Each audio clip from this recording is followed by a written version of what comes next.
الحمد لله نحمده ونستعينه ونستغفره ونؤمن به ونتوكل عليه ونعوذ بالله من شرور أنفسنا ومن سيئات أعمالنا من يهده الله فلا مضل له ومن يضلله فلا هادي له ونشهد أن لا إله إلا الله وحده لا شريك له ونشهد أن سيدنا وسندنا ومولانا محمدا عبده ورسوله صلى الله عليه وعلى آله وأصحابه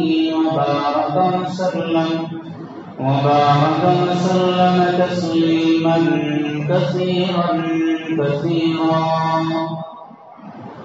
أما بعد فقد قال الله تبارك وتعالى في القرآن المجيد والفرقان الحميد أعوذ بالله من الشيطان الرجيم بسم الله الرحمن الرحيم يا أيها الذين آمنوا اتقوا الله حق تقاته ولا تموتن إلا وأنتم مسلمون واعتصموا بحبل الله جميعا ولا تفرقوا واذكروا نعمة الله عليكم إذ كنتم أعداء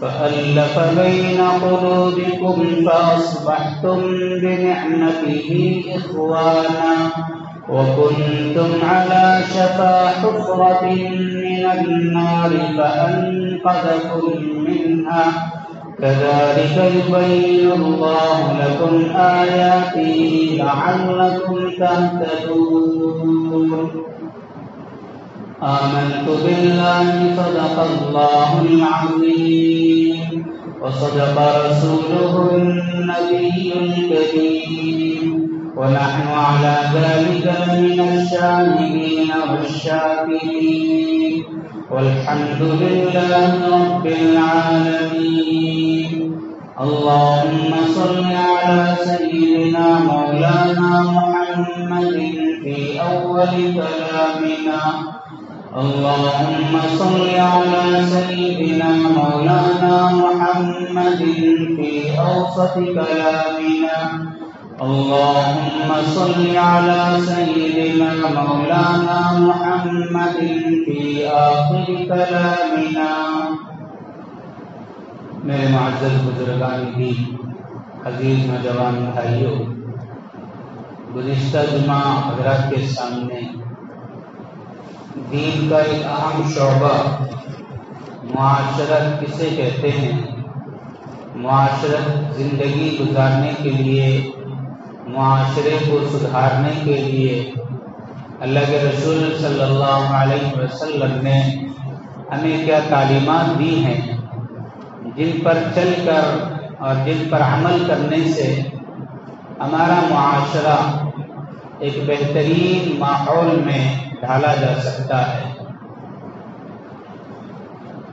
اس جمعہ اسی کے تعلق سے کچھ باتیں آپ حضرات کے سامنے پیش کرنی ہے۔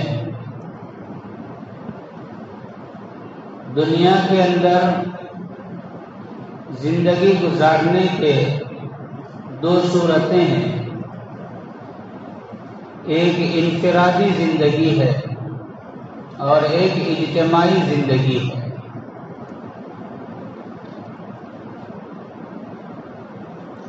ایک ہمارا ذاتی زندگی گزارنا اور ایک ہے سماج کے اعتبار سے زندگی گزارنا۔ جیسے انفرادی طور پر انسان بیمار ہوتا ہے، صحت مند ہوتا ہے، اسی طرح سماج بھی بیمار ہوتا ہے اور وہ بھی صحت مند ہوتا ہے۔ جیسے بیماری اور صحت کا تعلق اصلاح اور بگاڑ کا تعلق انفرادی طور پر انسان کے ساتھ ہے، اسی طرح اصلاح اور بگاڑ کا تعلق اجتماعی طور پر سماج کے ساتھ بھی ہے۔ صحت کسے کہتے ہیں؟ ہم سب جانتے ہیں کہ صحت مند آدمی کون ہوتا ہے، تندرست آدمی کون ہوتا ہے۔ اللہ تبارک و تعالی نے جو جسم بنایا، یہ جسم کے کچھ ظاہری اعضاء کو بنایا ہے اور کچھ باطنی اعضاء کو بنایا ہے جو ہمیں نظر نہیں آتے۔ کچھ باہر کے پارٹس ہیں اور کچھ اندر کے پارٹس ہیں۔ جو اللہ پاک نے اعضاء ظاہر اور باطن میں بنایا ہے، اس میں کا ہر عضو اگر صحیح کام کرنے میں لگ جائے، آنکھ ہے، آنکھ کا کام دیکھنا، آنکھ اپنے دیکھنے کے کام میں لگی رہے۔ ہاتھ ہے، ہاتھ کا کام پکڑنا، یہ ہاتھ اپنے پکڑنے کے کام برابر کرتا رہے۔ پیر کا کام چلنا، یہ پیر اپنا کام برابر کرتا رہے۔ زبان کا کام بولنا، یہ زبان اپنے کام برابر جاری رکھے۔ کان کا کام ہے سننا، یہ اپنے کام میں برابر لگی رہے۔ اور اسی طرح جو باطنی اعضاء ہمیں نظر نہیں آ رہے، جیسے ہمارا معدہ ہے، اس کا کام ہے ہمارے کھائے ہوئے کھانے کو ہضم کرنا، معدہ اپنے کام میں برابر لگا رہے۔ دل ہے، اس کا کام دھڑکنا، وہ اپنا کام برابر کرتا رہے۔ الغرض انسان کے ظاہری اعضاء اور باطنی اعضاء اگر برابر اپنی ڈیوٹی انجام دیتے رہے تو اس انسان کو کہتے ہیں یہ صحت مند انسان ہے، تندرست انسان ہے، اسے کوئی بیماری نہیں ہے، اسے کوئی پریشانی نہیں ہے، اس کا ہر عضو اچھا کام کرنے میں لگا ہوا ہے۔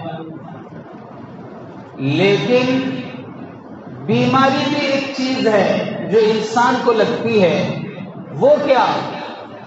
جو اعضاء اللہ پاک نے بنائے ہیں، اگر ان میں سے کوئی عضو اپنی ڈیوٹی کرنا چھوڑ دے، آنکھ کی ڈیوٹی ہے دیکھنا، اگر وہ اپنی ڈیوٹی کرنا ختم کر دے، زبان کی ڈیوٹی ہے بولنا بات کرنا، اگر وہ اپنی ڈیوٹی ختم کر دے یا ڈیوٹی کرنے میں کم بیشی آگے پیچھے کرنے لگے، پیر اپنی ڈیوٹی کرنے میں آگے پیچھے کرنے لگے، ہاتھ اپنی ڈیوٹی کرنا چھوڑ دے، جگر اپنا ڈیوٹی کرنا چھوڑ دے، دل اگر ڈیوٹی کرنا چھوڑ دے یا کچھ کمزوری اس کے اندر آ جائے، تو ایسے انسان کو کہتے ہیں بیمار ہو گیا۔ تو انسان کو صحت بھی اللہ نے دے رکھا ہے، انسان کے لیے اللہ نے بیماری بھی بنا رکھا ہے۔ اعضاء اپنے اپنے کام کرتے رہیں تو اسے صحت مند انسان کہتے ہیں، اعضاء اگر اپنا کام کرنا چھوڑ دے تو اسے بیمار انسان کہتے ہیں۔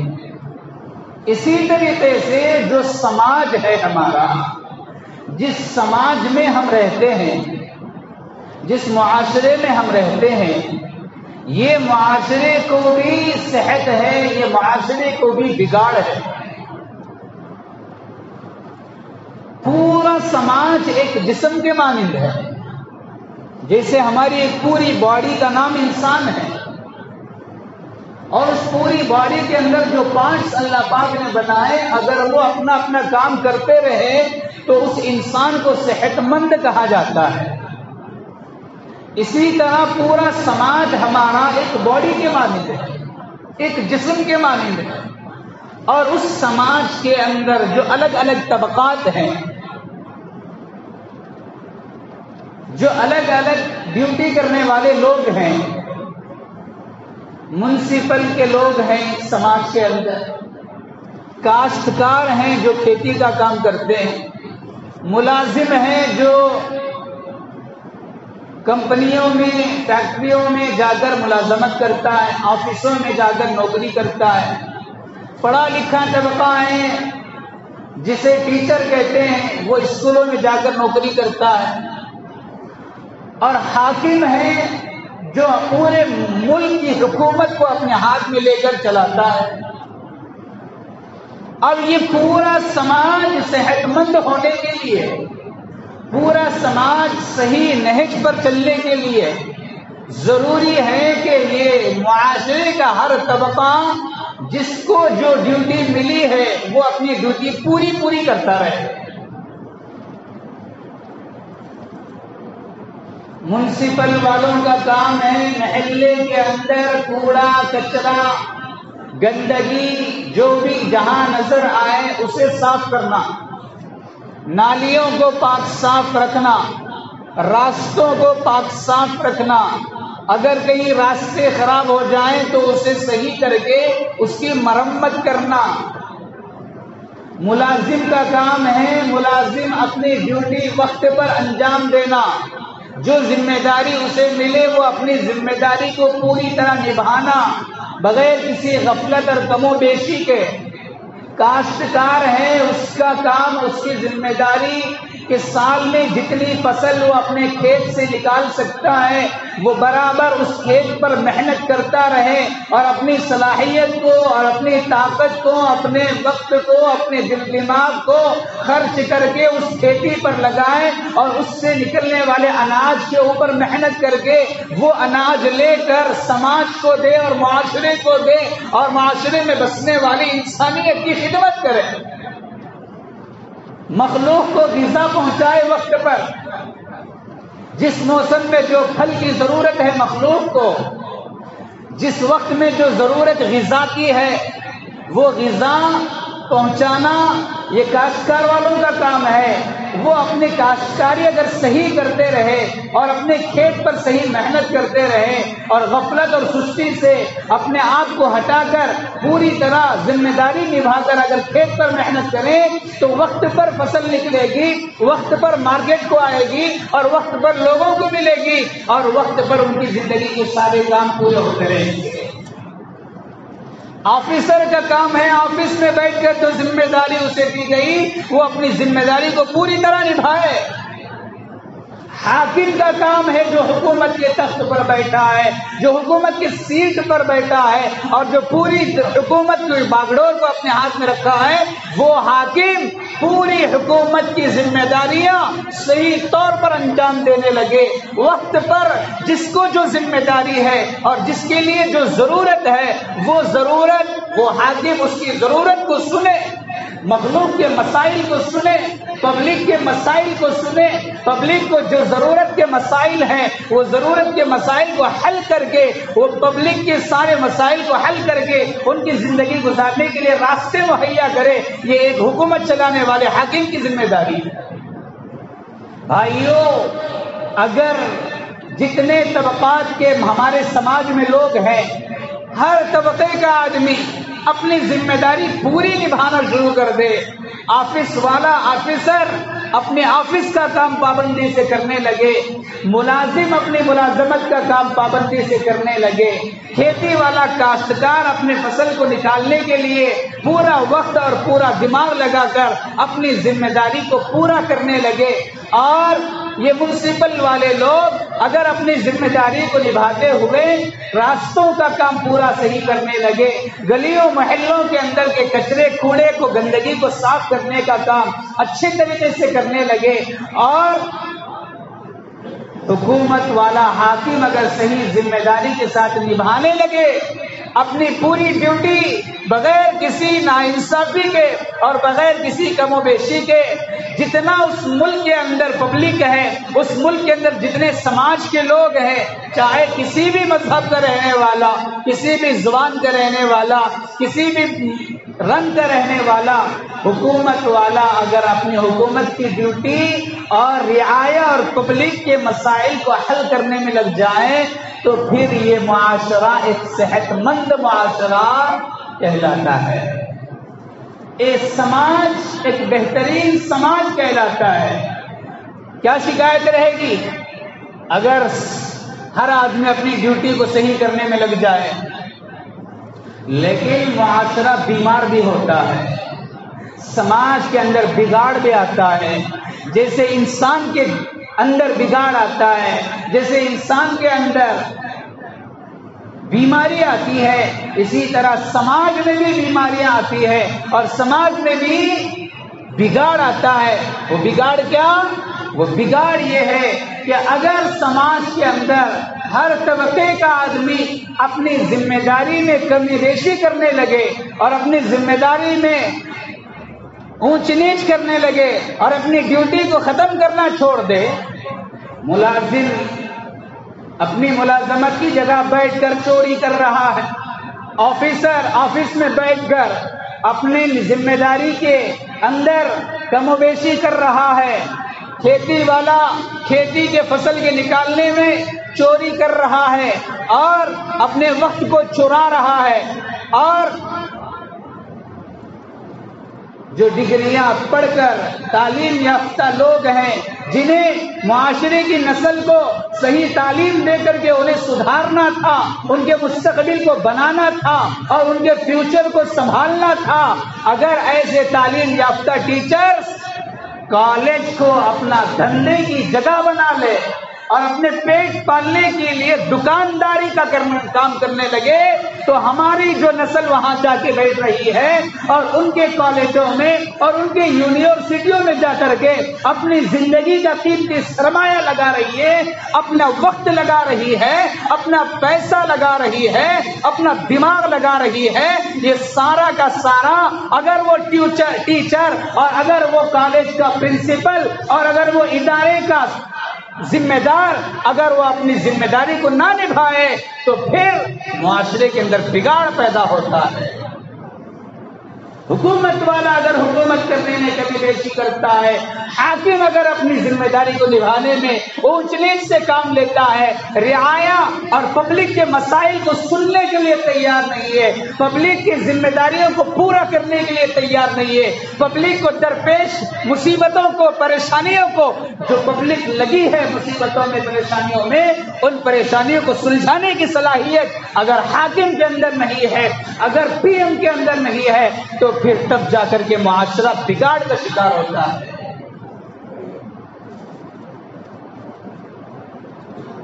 میں نے جو قرآن کریم کی آیت پڑھی، چوتھے پاری کی آیت ہے، اس آیت کے اندر اللہ تبارک و تعالی نے جو نقشہ کھینچا ہے اور جو بات کھل کر کے بتائی ہے، یا ایھا الذین آمنوا اتقوا اللہ حق تقاتہ، اے ایمان والو اللہ سے ایسے ڈرو جیسا اللہ سے ڈرنے کا حق ہے، ولا تموتن الا وانتم مسلمون، اور تم نہ مرو مگر صرف اور صرف مسلمان ہو کر، واعتصموا بحبل اللہ جميعا ولا تفرقوا، اللہ کی رسی کو مضبوطی سے تھام لو، آپس میں فرقہ واریت پیدا نہ کرو، واذکروا نعمت اللہ علیکم، یاد کرو اللہ کے اس احسان کو جو اللہ نے تم پر کیا ہے، اذ کنتم اعداء، جس وقت تم آپس میں دشمن بن گئے تھے ایک دوسرے کے، فألف بین قلوبکم،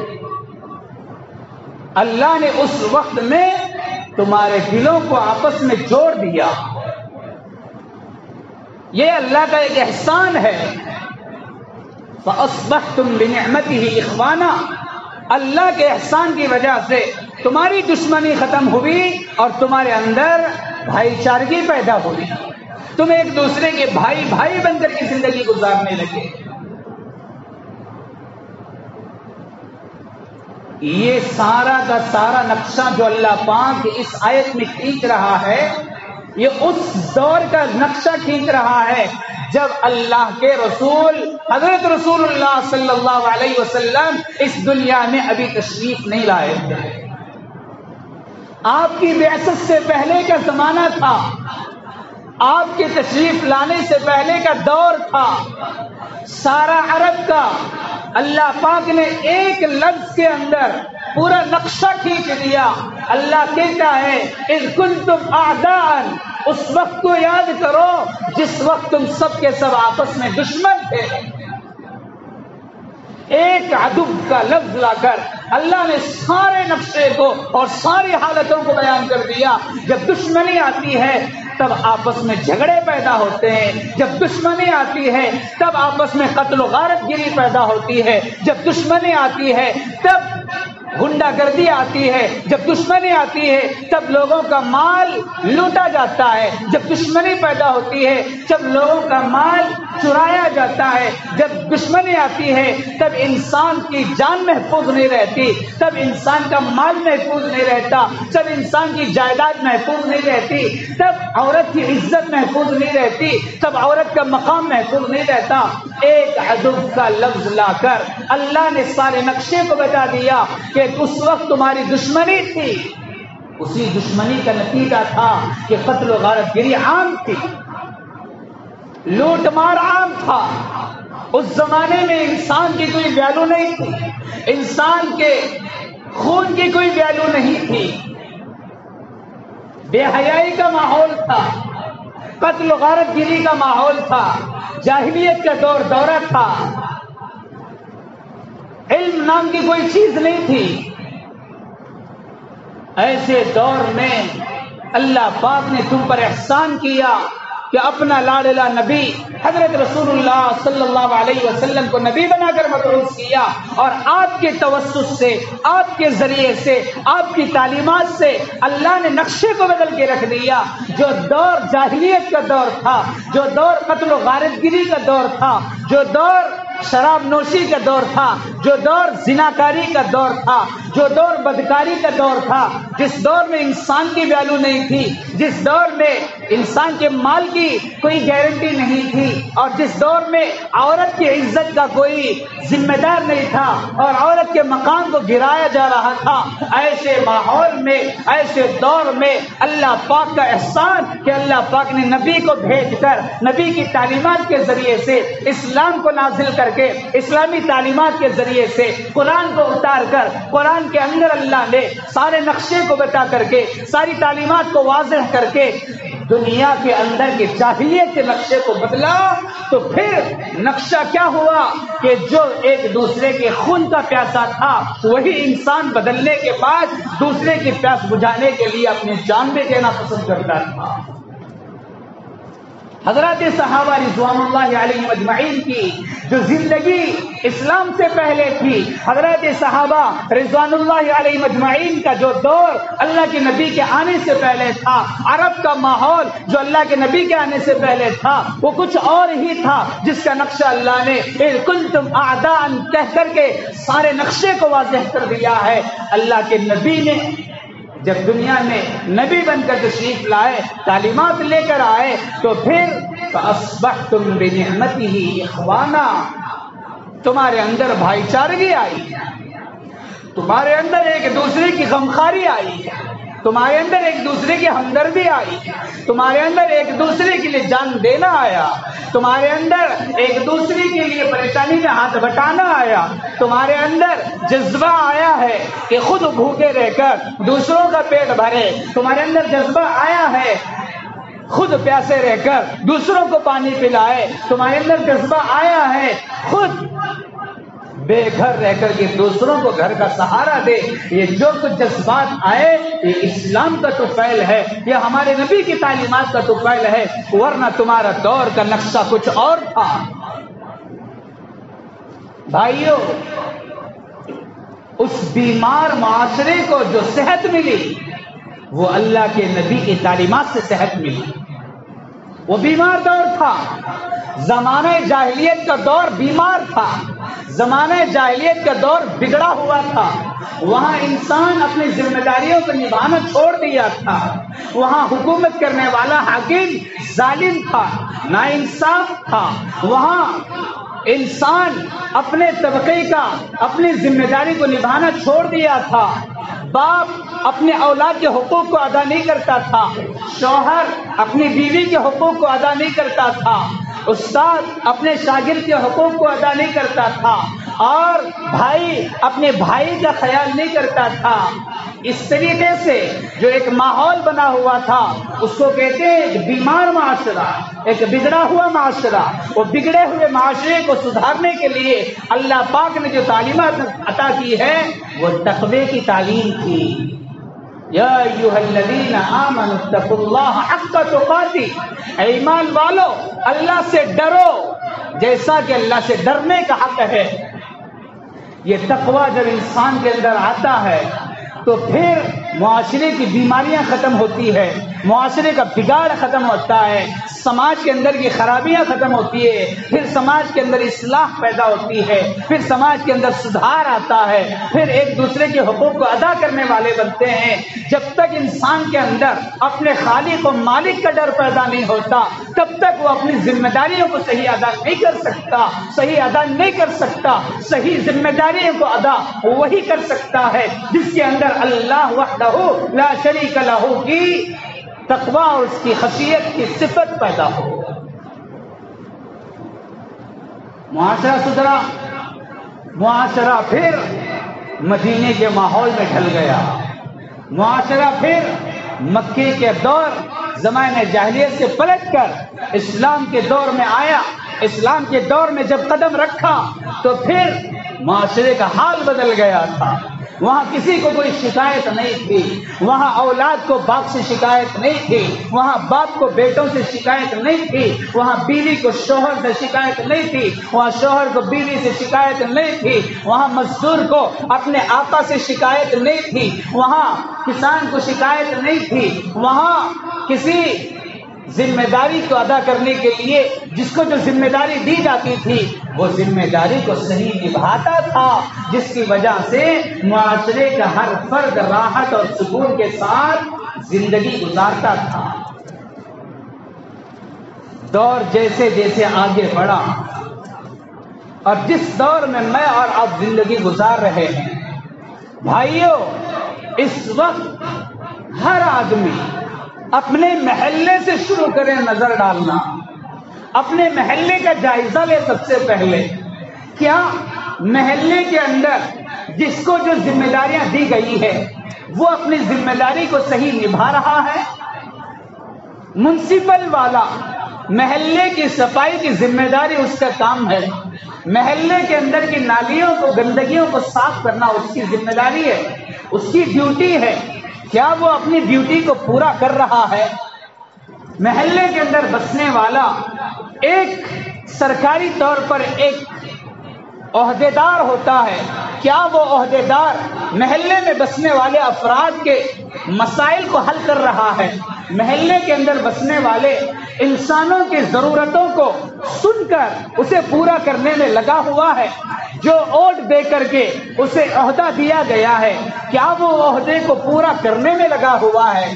اور جو ملازم ہے کیا وہ اپنے ملازمت کو جا کر وقت پر ادا کر رہا ہے؟ جو ٹیچر ہے کیا وہ اپنے بچوں کو صحیح تعلیم دینے میں اپنی ڈیوٹی کو پورا کر رہا ہے؟ کھیتی والا کیا وقت پر فصل نکالنے کے لیے محنت کر کے فصل کو تیار کر رہا ہے؟ اپنے محلے کا سروے کرتے کرتے آپ پورے شہر کا جائزہ لیجئے. شہر کا جائزہ لیتے لیتے آپ پورے علاقے کا پورے تعلق کا جائزہ لیجئے. تعلق سے بڑھ کر کے پھر آپ پورے صوبہ کرناٹک کا جائزہ لیجئے.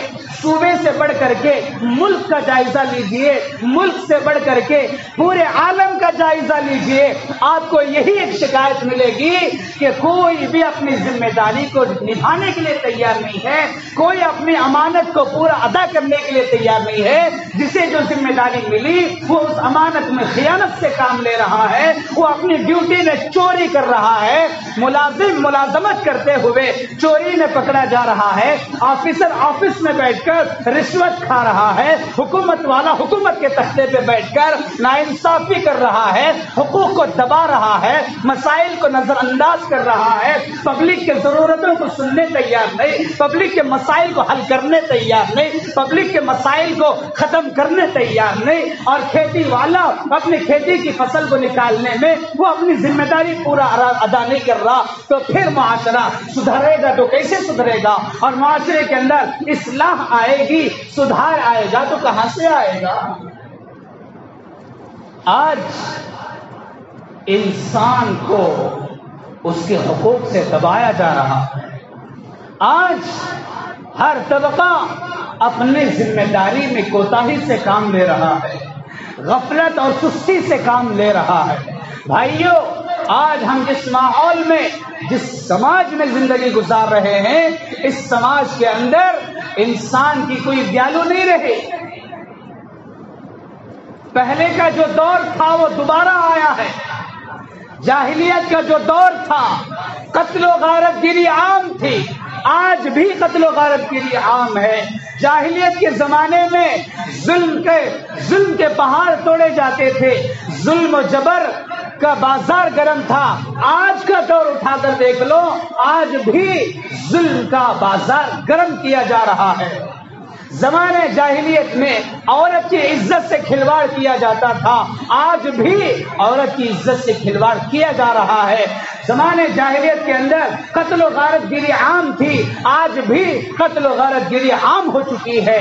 بھائیو، جو حالات زمانے جاہلیت کے تھے، آج وہی حالات دوبارہ پیدا ہو چکے ہیں. وہی ظلم کا بازار گرم ہے، وہی قتل و غارت گیری عام ہوتی جا رہی ہے، وہی بے حیائی عام ہوتی جا رہی ہے، وہی انسانوں کے حقوق کو پامال کیا جا رہا ہے، انسانوں کے حقوق کو دبایا جا رہا ہے.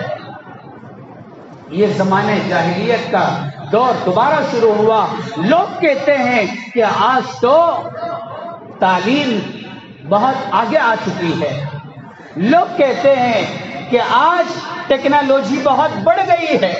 لوگ کہتے ہیں ہمارے سماج کے اندر تعلیم یافتہ لوگ پہلے سے زیادہ ہو چکے ہیں. پہلے ان پڑھ تھے لوگ، پہلے لوگوں میں پڑھائی کا زیادہ ماحول نہیں تھا، لیکن آج ہر گھر کا آدمی اپنے بچوں کو پڑھا رہا ہے. ہر گھر کے اندر آپ کو انجینئر ملے گا، ہر گھر کے اندر آپ کو لائر ملے گا، ہر گھر کے اندر آپ کو پروفیسر ملے گا. ہر گھر کے اندر ایک بچہ تو کم سے کم اسکول کی تعلیم حاصل کرنے میں اور دنیا کی تعلیم حاصل کرنے میں لگا ہوا ہے. چاہے وہ گھر کا باپ مزدوری کر رہا ہو، چاہے وہ گھر کا باپ کھیتی باڑی کر رہا ہو، چاہے وہ گھر کا ذمہ دار کلی مزدوری کر رہا ہو، لیکن اس کا بیٹا پڑھ رہا ہے دنیاوی تعلیم کالجوں میں اور دنیاوی تعلیم اسکولوں میں جا کر کے. تعلیم کا تو آج رواج بڑھ گیا ہے. تعلیم تو آج پہلے کے مقابلے میں زیادہ ہو گئی ہے، ٹیکنالوجی بڑھ گئی ہے. لہذا ہمارا انڈیا اسمارٹ انڈیا بننے والا ہے، ہمارا انڈیا کا نقشہ بدلنے والا ہے. واہ، یہ جو الفاظ ہماری زبان پہ چڑھے ہیں، یہ جو خیالات ہمارے دماغ پہ چڑھے ہیں کہ ٹیکنالوجی بڑھ گئی ہے، تعلیم بڑھ گئی ہے اور لوگوں کے اندر تعلیم زیادہ ہو گئی ہے. بھائی، اگر تعلیم زیادہ ہو گئی تو پھر حقوق کو کیوں پامال کیا جا رہا ہے؟ یہ قتل و غارت گیری کیوں ہو رہی ہے؟ یہ ظلم و ستم کے پہاڑ کیوں توڑے جا رہے ہیں؟ یہ انسانوں کے حقوق کیوں ضائع کیے جا رہے ہیں؟ صرف تعلیم سے معاشرہ نہیں سدھرتا، صرف ٹیکنالوجی سے معاشرے کے اندر راحت نہیں آتی. معاشرے کے اندر راحت آتی ہے تو تقوی و طہارت سے آتی ہے. پورا معاشرہ بیمار ہے، پورا سماج بیمار ہے،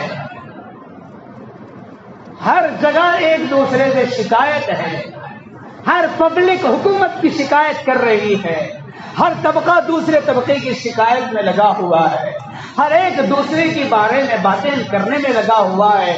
یہ حال کب تک رہے گا؟ یہ حال اگر بدلنا ہے تو پھر اللہ کے احکامات کو اپنے اندر لانا، تقوی و طہارت والی زندگی کو اپنانا. بھائی، جب تقوی آتا ہے تو پھر انسان ہوشیار ہوتا ہے، انسان اپنے حقوق کو ادا کرنے کی فکر میں لگتا ہے، انسان چوری سے بچتا ہے، انسان قتل سے بچتا ہے، انسان جھوٹ سے بچتا ہے، انسان دوسرے کا مال کھانے سے بچتا ہے، انسان دوسروں پر ظلم کرنے سے بچتا ہے، انسان دوسروں کو تکلیف دینے سے بچتا ہے. اگر تقوی آ گیا تو پھر شوہر بیوی کے حقوق پورا ادا کرے گا. اگر تقوی بیوی کے اندر آ گیا تو بیوی شوہر کے حقوق پورا ادا کرنے والی بن جائے گی. ہوگی. اگر تقویٰ باپ کے اندر آ گیا وہ اولاد کے پورے حقوق کو صحیح ادا کرنے والا بن جائے گا. اگر تقویٰ بچوں کے اندر آ گیا تو وہ ماں باپ کے حقوق صحیح ادا کرنے والے بن جائیں گے, ماں باپ کو عزت دینے والے بن جائیں گے, ماں باپ کو راحت دینے والے بن جائیں گے. اگر کسان کے اندر تقویٰ آ گیا وہ اپنے فصل میں چوری نہیں کرے گا. اگر آفیسر کی زندگی میں تقویٰ آ گیا وہ آفس میں بیٹھ کر کے رشوت نہیں کھائے گا. ڈاکٹر کے اندر تقویٰ آ گیا وہ آنے والے پیشنٹ کو اپنے پیٹ کی کمائی کا ذریعہ نہیں سمجھے گا بلکہ ہمدردی کے ساتھ وہ اسے اپنا بھائی سمجھ کر کے اس کی پیشانی اور اس کی پریشانی پر ہاتھ رکھ کر کے پہلے اس کی پریشانی کو دور کرے گا. پہلے آج تو ہاسپٹلوں میں چلے جاؤ, علاج بعد میں ہوتا ہے, بل پہلے پے کرنا پڑتا ہے. جب تک بل ادا نہیں ہوگی, ایمرجنسی پیشنٹ ہے, غرغرے کی حالت میں ہے, اب تک کی زندگی سے کھیل رہا ہے, ہاسپٹل میں لے جایا گیا, ایمبولینس کے ذریعے سے اندر پہنچایا جا رہا ہے, اس کی ضرورت ہے پہلے اس کے علاج کا بندوبست کیا جائے. اب ضرورت ہے پہلے اس کی دوائی کو کھلایا جائے, ضرورت ہے پہلے اس کی بیماری کو چیک کیا جائے, ضرورت ہے پہلے اس کی پریشانی کو سنا جائے. نہ بابا, پہلے ہاسپٹل میں ایمبولینس کے جاتے ہی, پہلے ہاسپٹل میں پیشنٹ کو جاتے ہی ڈاکٹر کہے گا پہلے فیس ادا کرو, پہلے اس کا پیمنٹ پے کرو, اس کے بعد اندر داخلہ لیا جائے گا.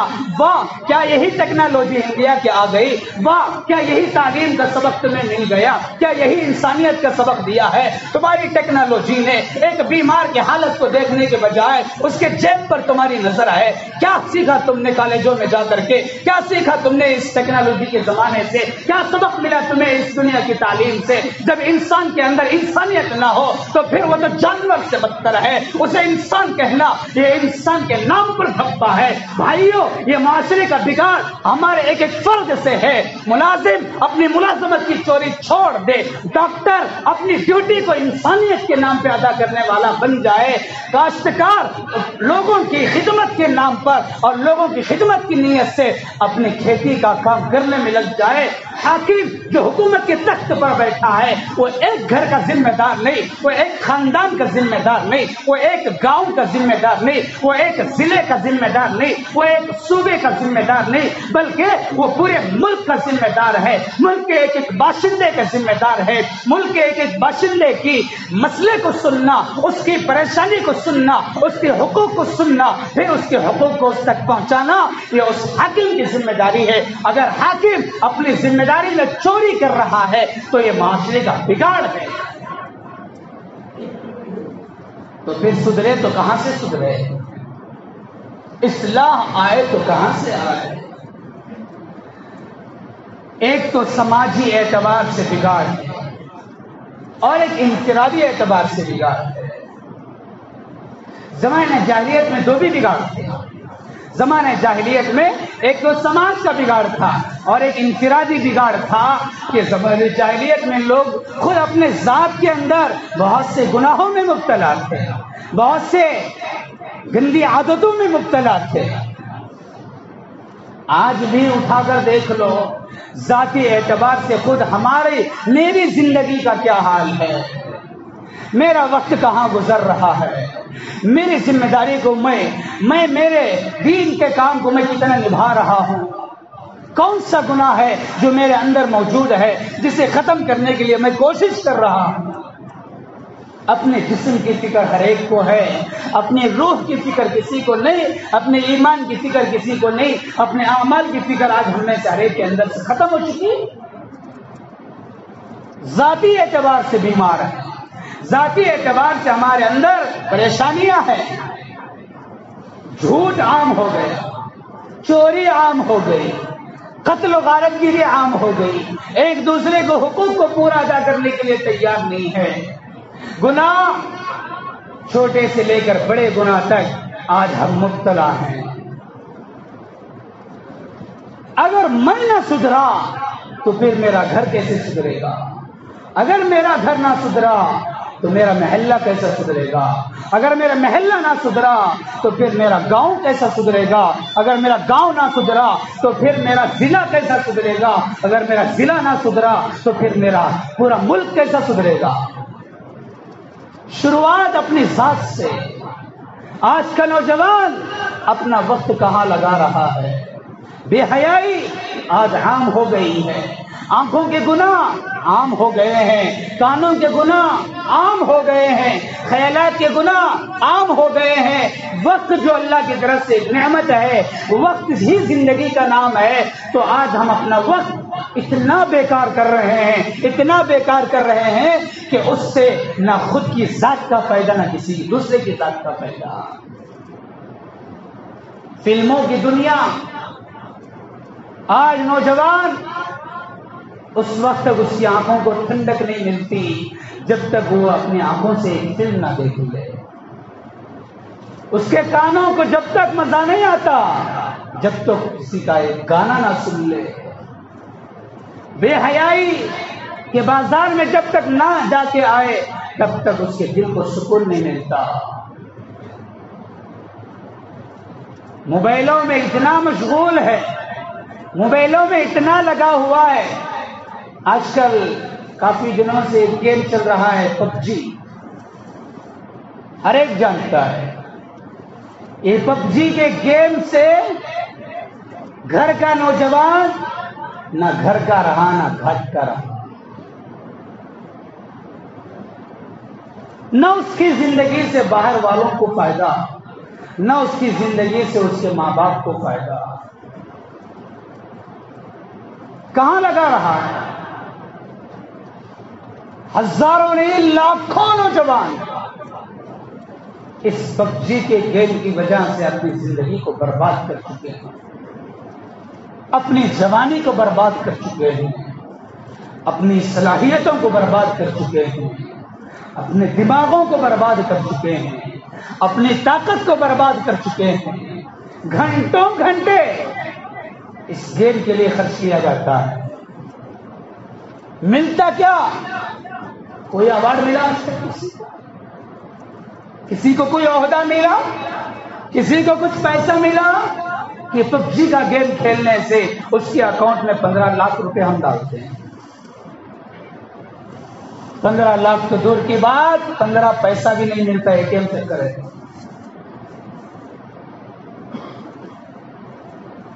معاشرہ سدھرے تو کہاں سدھرے؟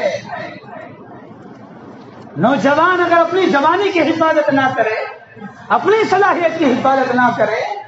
ایک صاحب جس کا بچہ یہاں پڑھتا ہے، وہ چند دن پہلے آئے، بنگلور میں رہتے ہیں. انہوں نے بتایا، حضرت میرے پاس جو نوجوان بچے کام کرتے ہیں، 11 بجے ان کا کام ختم ہوتا ہے، کھا کر سو جاتے ہیں، 12 ساڑھے 12 ہو جاتے ہیں. لیکن کیا کہوں، جب درمیان میں کبھی مجھے پیشاب کی ضرورت پڑتی ہے، میں اٹھتا ہوں 2:30-3 بجے. جب ان کے کمرے کے اندر سے جب پیشاب کے لیے جاتا ہوں تو ہر نوجوان کے ہاتھ میں موبائل ہے اور ہر ایک جاگ رہا ہے کس کام میں؟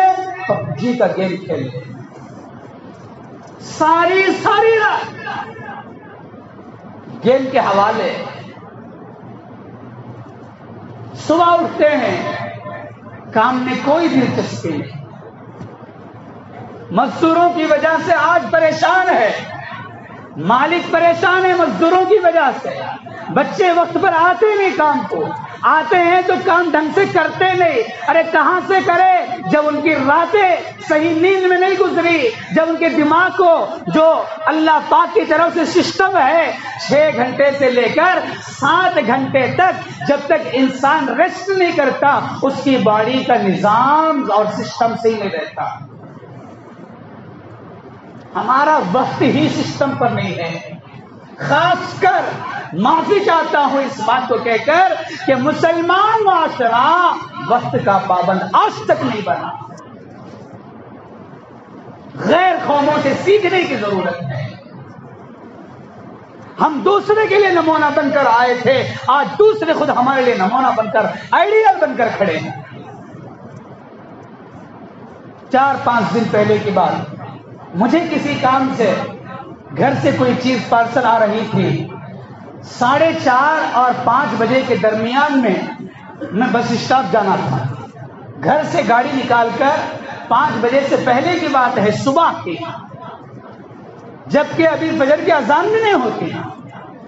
میں بس اسٹاپ گیا تو دیکھ کے حیران رہ گیا کہ اس وقت میں بس اسٹاپ سے متصل جو بڑا گراؤنڈ ہے، اس گراؤنڈ میں 10 سے 15 افراد واکنگ کر رہے ہیں. صبح 5 بجے کی بات بتا رہا ہوں. یہ کون سی قوم ہے جو اتنی صبح جاگ کر اپنی صحت کی فکر کر رہی ہے، واکنگ کے لیے وقت دے رہی ہے؟ افسوس ہے مسلمان، تیرے لیے فجر کی نماز بھاری پڑ گئی. تیری فجر سے تیرے پورے دن کا خیر وجود میں آتا ہے. اس کی واکنگ سے اس کے جسم کو صحت ملتی ہوگی، اس کے واکنگ سے اس کے ہاتھوں پیروں میں طاقت آتی ہوگی، اس کے واکنگ سے اسے ایک اچھی زندگی میسر آتی ہوگی. مسلمان، تیری فجر کی نماز سے تیری آخرت سنورتی ہے. اللہ کے نبی نے فرمایا، جو میرا امتی فجر کی نماز پڑھ کر کے دکان پہ جاتا ہے وہ اپنے ہاتھ میں اسلام کا جھنڈا لے کر جاتا ہے، اور جو مسلمان امتی میرا بغیر نماز کے اپنے ڈیوٹی کو جاتا ہے وہ اپنے ہاتھ میں شیطان کا جھنڈا لے کر جاتا ہے. تو تیرے دکان پر شیطان کے نام سے جا رہا ہے تو شام تک تیری کمائی میں برکتیں کہاں سے نازل ہوں گی؟